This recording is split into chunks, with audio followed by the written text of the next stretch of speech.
Hi viewers, welcome to our channel. ప్రస్తుతం మనతో పాటు సీనియర్ జర్నలిస్ట్ దాము బాలా సార్ వారితో మాట్లాడదాం.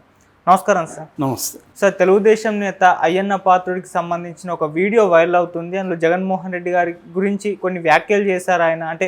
ఆయన ఓడిపోయారు కానీ చావలేదు అన్నట్టు ఆ స్థాయిలో మాట్లాడారంటున్నారు. అసలు ఆ వీడియోలో ఏముంది సార్? దీని గురించి మీ ఒపీనియన్ ఏంటి సార్? మామూలుగా మనకి వైసీపీలో కొడాలి నాని, లేకపోతే వంశీ, లేకపోతే రోజా, ఇలా వీళ్ళందరూ ఒక స్థాయి అయితే ఈయన అయ్యన్న పాత్రుడు ఒక స్థాయి. అయ్యన్న పాత్రుడు మామూలుగానే ఆయన బూతులు మాట్లాడకపోతే మాట్లాడలేడు అసలు. అంటే ఆయన కాన్వర్జేషన్లోనే బూతులు ఉంటాయి. అట్లా కొంతమంది ఉంటారు. బాలకృష్ణ ఫర్ ఎగ్జాంపుల్, ఆయన బూతులు లేకుండా మాట్లాడలేడు. ఇలా కొంతమందికి అలవాటు అయిపోయింటుంది. సో వాళ్ళు ఏంటంటే ప్రైవేట్ టాక్స్లో కానీ పబ్లిక్ టాక్స్లో కానీ బూతులు లేకుండా మాట్లాడలేరు. అలాగే ఈయన మామూలుగా బూతులు మాట్లాడడం అనేది మనం అనేకసార్లు విన్నాం. ఆయన మీద కేసు కూడా పెట్టారు కానీ ఆయన్నేమి చేసుకోలేకపోయారు. జగన్ని వాడు వీడడం, తర్వాత ఇంకా బూతులు మాట్లాడడం, సైకో అనడం, ఇంకా ఘోరంగా కూడా ఆయన పబ్లిక్గానే మాట్లాడతాడు అతను. ఆ మధ్య కూడా ఎన్నికల రోజు కూడా ఆయన బూతులు వీడియో వైరల్ అయింది. కానీ ఆయన ఏ రాజ్యము, ఏ చట్టము, ఏ కోర్టు ఎవరు ఏం చేసుకోలేని పరిస్థితి. అయితే ఇప్పుడు ఆయనకి ఫ్రస్ట్రేషన్ ఇంకా పీక్స్లో ఉంది. ఎందుకంటే గతంలో మంత్రి పదవి ఉంది, ఇప్పుడు ఇవ్వలేదు చంద్రబాబు. ఇప్పుడంతా కాంబినేషన్ చేంజ్ చేశాడు చంద్రబాబు. మేబీ లోకేష్ ముద్ర కూడా క్లియర్ కనబడుతుంది. రాబోయే రోజుల్లో లోకేష్ టీమ్గా దీన్ని మనం పరిగణించవచ్చు. ఎందుకంటే ఎక్కువ యూత్ ఉన్నారు. సరే, ఈ కాంటెక్స్ట్లో ఒక వీడియో ఇప్పుడు వైరల్ అవుతుంది అయ్యన్న పాత్రుడిది. అదేంటంటే అది నిజానికి ఆయన మీడియాతో మాట్లాడలేదు. ఎవరో తెలీదు, ఒక వైట్ షర్ట్ పెద్ద ఆయన రిటైర్డ్ ప్రొఫెసరా, లెక్చరరు అలా ఉన్నాడు. మరి గవర్నమెంట్ ఆఫీసరా, రిటైర్డ్ సంథింగ్, అంటే కమ్మ బ్యాచ్ లాగా అనిపిస్తున్నాడు. ఏదేమైనా తెలుగుదేశానికి హార్డ్ కోర్ ఫ్యాను, జగన్కి హార్డ్ కోర్ యాంటీ అనేది కూడా కనబడుతుంది. ఆయన ఏం చెప్తున్నాడంటే అయ్యన్న పాత్రుడికి, జగన్ని మీరు ఓడించారనుకుంటున్నారు కానీ జగన్ బలాలు ఏవి తగ్గలేదు. అతని దగ్గర 1000 కోట్ల డబ్బు ఉంది. అతని మనుషులు రాయలసీమలో ఇట్లంతా మనుషులు ఉన్నారు. అట్లాగే తెలంగాణ ప్రభుత్వంలో కూడా అతని మనుషులు ఉన్నారు. కాబట్టి మీరు అతను ఏమీ చేయలేదు అన్నట్టుగా మాట్లాడుతున్నారు. దానికి ఇతను కరెక్ట్గా చెప్పారు. అంటే మీరు చెప్పేది జగన్ ఓడిపోయాడు కానీ చావలేదు అంటున్నారు, అంతే కదా అని పక్కన వాళ్ళకి ఎక్స్ప్లెయిన్ చేస్తున్నారు. జగన్ ఓడిపోయాడు కానీ చావలేదు అని 2 సార్లు చెప్పాడు క్లియర్గా. అందుకనే పెద్దోళ్ళు అనేది పాముని చచ్చే వరకు కొట్టాలి అని పెద్దోళ్ళు అంటారు అని కూడా ఆయన చెప్తున్నాడు. ఇంతవరకే వీడియో ఉంది, దాన్ని ఎవరో తీశారు. మొత్తానికి అది తీస్తున్నట్టు ఆయనకు తెలిసినట్టుగా కూడా ఏమి లేదు. అది ఏదో ప్రైవేట్ కాన్వర్జేషన్లో మాట్లాడుతుంది. ఇది నిజానికి ఇందులో ఆశ్చర్యం ఏమీ లేదు. ఎందుకంటే తెలుగుదేశం వాళ్ళందరూ కూడా ఇదే అనుకుంటారు. వీళ్ళకి జగన్కి 11 సీట్లు, 4 ఎంపీ సీట్లు వచ్చాయి. కానీ ఓటింగ్ చూసుకున్నప్పుడు గతంలో అంటే 2014లో ఎంత ఉందో అంతే ఉంది, 40% ఉంది. యాక్చువల్గా తెలుగుదేశానికి 40%, జగన్కి 40% అనేది కన్వెన్షనల్గా వాళ్ళ ఓటు బ్యాంక్. అది అందులో కొంత అటు ఇటు షిఫ్ట్లు జరగచ్చు కానీ అది కన్వెన్షనల్ ఓట్ బ్యాంక్ ఇద్దరికి. అదేమీ జగన్కి తగ్గలేదు. యాక్చువల్గా మనం ఇందాక మార్నింగ్ ఒక వీడియోలో కూడా నేను చెప్పినాను, CSDS లోకనీతి సర్వే కూడా ఈవెన్ దేశంలో కూడా మోడీకి పెద్ద తగ్గలేదు పర్సంటేజ్. సీట్లు తగ్గాయి, 68 సీట్లు తగ్గాయి. కానీ పర్సంటేజ్ 1% మాత్రమే తగ్గింది. 2019తో పోలిస్తే మోడీకి తగ్గింది 1%. అంటే ఆ రకంగా మోడీకి కూడా ఏమి పెద్ద యాంటీ వేవ్ ఏమి లేదు. అలాగే జగన్కి కూడా పెద్ద యాంటీ వేవ్ ఏమి లేదు. ఇది పర్సంటేజ్ తీసుకున్నప్పుడు అది సీట్లుగా కన్వర్ట్ అవ్వడంలో ప్రాబ్లం జరిగింది. అంతేగాని పర్సంటేజ్ 40% ఉంది. వీళ్ళు అది మాట్లాడుకోవాలి, ఆ బలం కాదు వీళ్ళు మాట్లాడుకునేది. వీళ్ళు మాట్లాడుకునే బలం ఏంటంటే జగన్కి డబ్బు ఉంది, అదొక బలము. రెండోది జగన్ మనుషులు తెలంగాణ గవర్నమెంట్లో ఉన్నారు.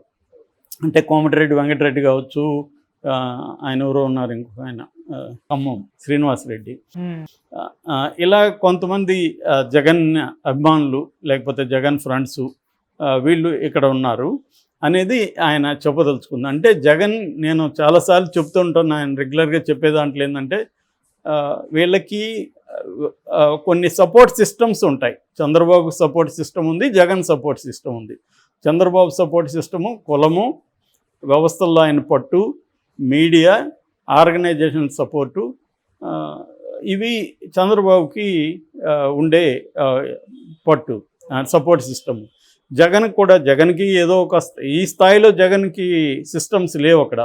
ఈవెన్ రెడ్డిలో ఇందాక చెప్పిన వీడియోలో కూడా సిఎస్డిఎస్ లోకనిధి దీంట్లో రెడ్లు కూడా 32% కూటమికే వేశారు, జగన్కి వేయలేదు. ఆ రకంగా జగన్కి కులము స్ట్రాంగ్ సపోర్ట్ లేదు, మీడియా కూడా వీక్ మీడియా. ఆయనకి ఒక సాక్షినే బలహీనమైన సాక్షి ఉంటుంది తప్ప TV9 ఎన్టీవీ కూడా ప్లేట్ ఫిరాయించాయి. జగన్ని సపోర్ట్ చేస్తున్న యూట్యూబ్ ఛానల్ కూడా ప్లేట్ ఫిరాయించాయి. ఇప్పుడు ఓడిపోయినప్పుడు నీ వెంట ఉండేదే నిజమైన సపోర్ట్ సిస్టమ్. గెలిచినప్పుడు అందరూ ఉంటారు వచ్చి. కాబట్టి ఓడిపోయినప్పుడు మనకి చంద్రబాబు చూస్తే బలమైన మీడియా ఉంది, జగన్కి లేదు. సో డబ్బులు ఆల్మోస్ట్ చంద్రబాబు అంటే చంద్రబాబు దగ్గర డబ్బులు ఎక్కువ ఉండే అవకాశం ఉంది జగన్ కంటే. ఎందుకంటే చంద్రబాబుకు ఉండే కులం ఉంది కదా, అది బిజినెస్ కమ్యూనిటీ ప్రపంచవ్యాప్తంగా ఉంది, వాళ్ళకి వేల కోట్లైనా లెక్కలేదు.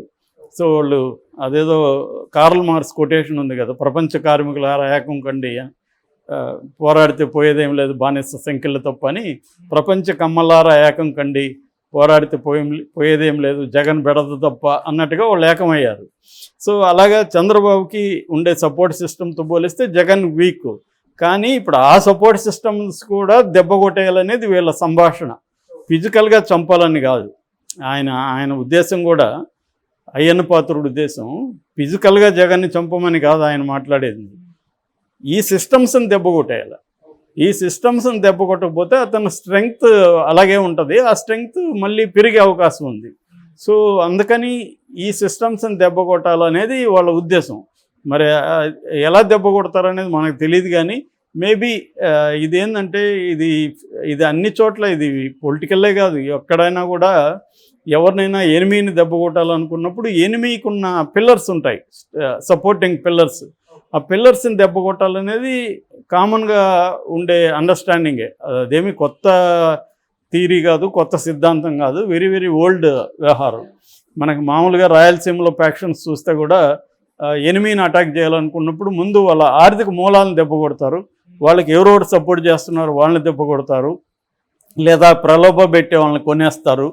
ఇవి జరుగుతుంటాయి. ఇది అందరూ చేసేదే. జగన్ కూడా ఇదే పని చేశాడు. జగన్ కూడా చంద్రబాబుకి ఎక్కడెక్కడ ఫండ్ రైజర్స్ ఉన్నారు వాళ్ళంతా దెబ్బలు కొట్టడానికి ట్రై చేశాడు. ఫర్ ఎగ్జాంపుల్ నారాయణ మంచి ఫండరు, నారాయణ మీద దాడులు చేయడం, నారాయణ స్కూల్లో పేపర్ లీకులు, ఇవన్నీ జగన్ కూడా ట్రై చేశాడు. అట్లాగే వాళ్ళు జేసీ బ్రదర్స్ వాళ్ళ ఆర్థిక మూలాలను దెబ్బలు తీయడం, ఇవన్నీ జగన్ కూడా చేశాడు. అంటే సపోర్ట్ సిస్టమ్స్ని బ్రేక్ చేయడం వల్ల వాళ్ళకి వీక్ అయిపోతారు. సో ఇక్కడ ఏంటంటే వ్యవస్థల బలమే తప్ప వ్యక్తి బలం అనేది ఏమి ఉండదు. వ్యక్తి ఆ వ్యవస్థలను ఏర్పరచుకునే దాంట్లో అతని శక్తి సామర్థ్యాలు ఎక్స్ప్రెస్ అవుతాయి. చంద్రబాబు ఒక మామూలు 2.5 ఎకరా ఖర్జూర్ నాయుడు కొడుకుగా ఉండి చంద్రగిరి దగ్గర అతను ఈ స్థాయికి వచ్చాడంటే ఖచ్చితంగా అతని వ్యూహ చతురత, మైండ్, ఇది ఆర్గనైజేషన్ క్యాపబిలిటీస్ అవన్నీ ఉన్నాయి ఖచ్చితంగా. అయితే ఈ వ్యవస్థల్ని అతను వాటిని తను కాపాడాడు, తను వాటిని కాపాడుతాయి. అందువల్ల ఎవరు వచ్చినా కూడా ఈ సపోర్ట్ సిస్టమ్, ఈ పిల్లర్స్ని దెబ్బ కొట్టేస్తే అతను వీక్ అయిపోతాడు. అది తప్ప ఆయనేమి జగన్ని చంపేయాలనేది మాట్లాడలేదు, ఫిజికల్గా చంపేయాలనేది మాట్లాడలేదు. నాకు తెలిసి ఎవరన్నా నలుగురు ఉన్నప్పుడు అలాగే ఎవరు కూడా మాట్లాడరు. ఎందుకంటే ఈ మధ్య ఫోన్లు రికార్డింగ్లు అవన్నీ ఉన్నాయి కాబట్టి ఏదైనా లీక్ అవుతుందని ఎవరు కూడా ఒకవేళ చంపేయాలని ఉన్నా వాళ్ళు అట్లా మాట్లాడుకోరు. కాబట్టి అది కూడా ఆయన వాళ్ళ సెన్స్ అయితే అది కాదు. అదేంటంటే ఆ పెద్ద ఆయన క్లియర్గా చెప్తున్నాడు, ఇంకా జగన్కి సపోర్ట్ సిస్టమ్ స్ట్రాంగ్గా ఉన్నాయి, అతను ఏమి ఓడించినంత మాత్రాన అతను వీక్ కాలేదని అతను చెప్తుంటే దాన్ని తను సింప్లిఫై చేసి, అంటే మీరు చెప్తున్నది ఓడాడు కానీ చావలేదు అని కదా మీరు చెప్తున్నది అనేది ఇతను ఎక్స్ప్లెయిన్ చేస్తున్నాడు. అది కరెక్టే, అతను ఓడాడు కానీ అతని సిస్టమ్స్ అంతా కూడా ఇంటాక్ట్గా ఉన్నాయి, వాటిని బలం మళ్ళీ పుంజుకునే అవకాశం ఉంది. ఇప్పుడు నేను మార్నింగ్ కూడా చెప్పాను జగన్ ఏం చేయబోతున్నాడని. ఇప్పుడు ఒక డిఫెన్స్ వార్ఫేర్లో ఉన్నాడు జగన్. డిఫెన్స్ వార్ఫేర్లోంచి అప్పుడప్పుడు అఫెన్సివ్లోకి కూడా వెళ్తాడు.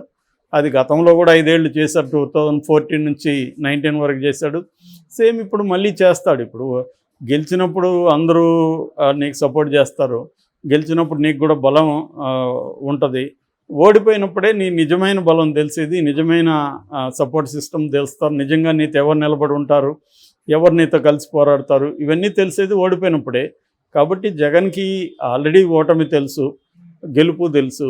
సో ఓటమిని ఎలా ఎదుర్కోవాలి, దీని నుంచి మామూలుగా సామెత ఉంటుంది, క్రైసిస్ని నువ్వు అడ్వాంటేజెస్గా మార్చుకోగలిగితేనే నువ్వు నిలబడతావు. సో జగన్ ఇప్పుడు ఒక క్రైసిస్ వచ్చింది, ఈ క్రైసిస్ని అతను అడ్వాంటేజ్గా మార్చుకోవడానికి ఆల్రెడీ అతను రంగంలోకి దిగాడు, దీన్ని మార్చుకుంటాడు. వీళ్ళేమో అయ్యన్న పాత్రుడు చెప్పినట్టుగా అది చావలేదు, చంపేయాలి, అంటే ఆ పాముని చంపేయాలి అనేది వీళ్ళు ప్లాన్ చేస్తారు. చంపడం అంటే అతన్ని సిస్టమ్స్ని దెబ్బతీసి బలహీనపరిచేయాలి అనేది వీళ్ళు చేస్తారు. అంటే జగన్ని జైలుకి పంపించడం, జగన్తో కూడా ఉండడంలో జైలుకి పంపించడం, జగన్కి సపోర్ట్ చేసే ఆర్థిక బ్యాచ్ ఎవరు ఉంటే వాళ్ళని దెబ్బకొట్టడం, ఇవన్నీ వీళ్ళు చేస్తారు. ఇది వార్ఫేర్. దీంట్లో న్యాయం అన్యాయం ఉండదు, గెలుపు ఓటమే ఉంటుంది.